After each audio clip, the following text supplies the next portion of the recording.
नमस्कार.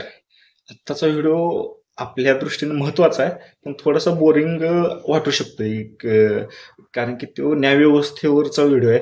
आणि काल मी एका पॉडकास्टमध्ये उत्कर्ष दवे म्हणून गुजरात हायकोर्टमध्ये एक वकील आहे ते, आणि त्यांच्या पॉडकास्टमध्ये ती मुलाखत ऐकताना थोडंसं मला बरं म्हणजे त्यात जाणवलं की आपण पण ह्यावर थोडंसं बोलू शकते.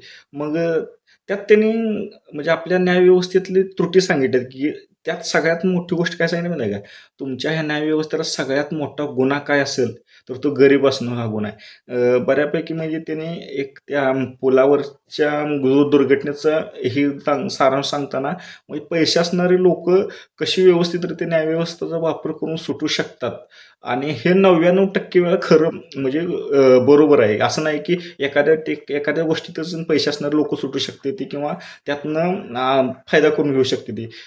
असं नाही की एखाद्या वेळेस ते खोटं ठरू शकते, आणि प्रत्येक वेळी पैसे असणारा व्यक्ती त्या न्यायव्यवस्थेतल्या चुकांचा ह्यांचा वापर करून आपला फायदा करून घेऊ शकते. म्हणजे त्याने ते मोठं ट्रेडमार्कच आहे बघा. ह्या न्यायव्यवस्थेत गरीब असणं हाच सगळ्यात मोठा गुन्हा आहे. परत न्याय मिळणं, अन्याय होणं ती एक पुढची गोष्ट आहे.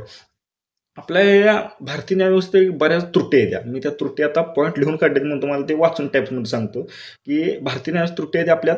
न्याय मिळवण्यास लागणारा विलंब. तुम्ही ती सनी देओलची तारीख पे तारीख, तारीख पे तारीख हे ऐकलं असतील, आणि ते खरोखर खरं आहे. आपल्या भारतात आता 4.5 कोट खटलं प्रलंबित आहे ते, आणि आपल्या भारतात अशा अवस्था आहे, 10 लाख लोकांपाठीमागे 21 जज आहे ते. आणि जरी असा एक विषय आता, जर ही जर सगळं खटलं जर सोडवायचं असलं, जर असं त्याला एक कन्क्लुजन आहे की इथनं पुढे एकही कोर्टात केस आली नाही पाहिजे, आणि हा या व्यवस्थेनं जर खटलं सगळं निकाली काढायला सुरुवात केली, तर साधारण 300 वर्ष लागतील की सगळं खटलं निकाली पडायला. म्हणजे इतकी आपली प्रलंबित न्यायव्यवस्था आहे, आणि ह्यातनं तुम्ही एक कन्क्लुजन काढू शकता की न्यायव्यवस्था आपली कशी काम करते. न्यायाधीशांची कमतरता 100% त्यात काही वाद नाही. न्यायाधीश वाढवलं पाहिजे ही शासकीय स्तरावरची गोष्ट आहे. आणि आपली न्यायव्यवस्था आहे ती इंग्रजांच्या काळातली जी जशी आहे तशीच आहे. मला ह्यावर एक सविस्तर व्हिडिओ बनवायचा आहे की आपल्या बऱ्याच व्यवस्था ज्या अपडेटच नाही त्या झाल्या, किंवा झालेल्या त्या पुरेशा प्रमाणात अपडेट झाल्या नाही. त्यातली एक न्यायव्यवस्था अशी आहे की ती जास्त अपडेट झाली नाही. ती इतकी गुंतागुंत जुनं किचकट जी आपल्यातले कायदं जे आहे ती कायदेशीर प्रक्रिया आहे त्यामुळे सुद्धा न्याय मिळायला उशीर लागते. आणि खर्चिक व्यवस्था सगळ्यात महत्वाचा. मोठमोठ्या वकिलांची, चांगल्या वकिलांची फी सामान्य लोकांसनी म्हणजे मध्यमवर्गीय लोकांसनी परवडत नाही. आता मध्यमवर्गीय व्याख्या 12 लाख रुपये उत्पन्न असणारे झाल्या वर्षाला.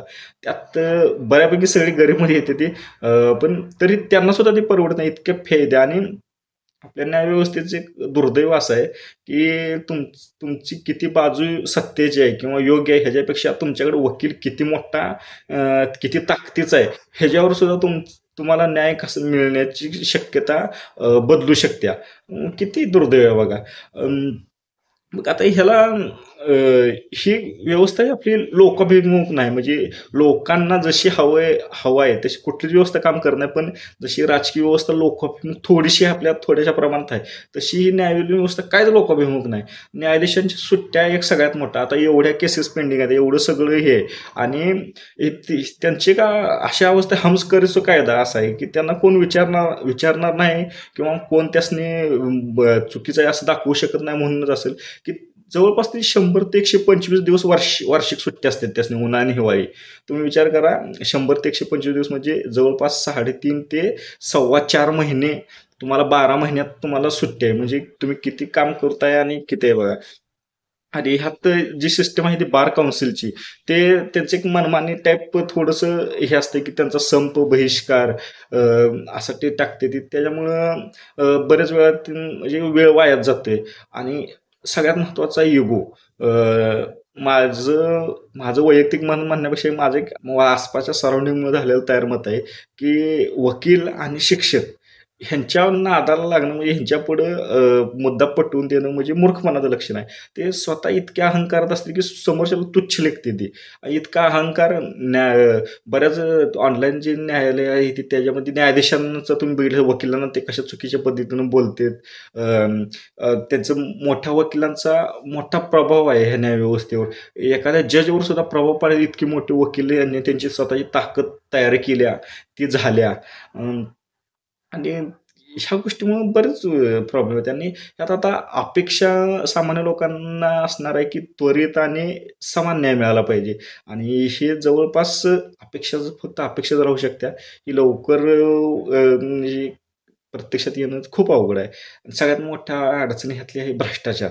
आपल्यात तुम्ही कोणीही मान्य करणार नाही, पण वकील, जज लेव्हलच्या नियुक्ती टायमाला किंवा असू दे किंवा जज हे मोठ्या प्रमाणात भ्रष्टाचार करते. फक्त आता काय आहे, आपला कायदाच आहे की सापडेल तो चोर. म्हणजे आता सुधीर परमार, यशवंत वर्मासारखे न्यायाधीश सापडले म्हणून ते चोर आहे ती आणि जे घावले नाही ते काय चोर सगळे धुतलेल्या तांदळाचे असं नाही. ते सापडले नाही ते म्हणून नाही तर बऱ्यापैकी काही अंशी 50% वर प्रॉबॅबिलिटी असेल की न्यायालयीन व्यवस्था थोडीशी जास्त प्रमाणात भ्रष्टाचारी आहे. आणखीन थोडासा मोठा व्हिडिओ तुम्ही ह्याचा आपण एक दुसरा पार्ट बनवणार आहे.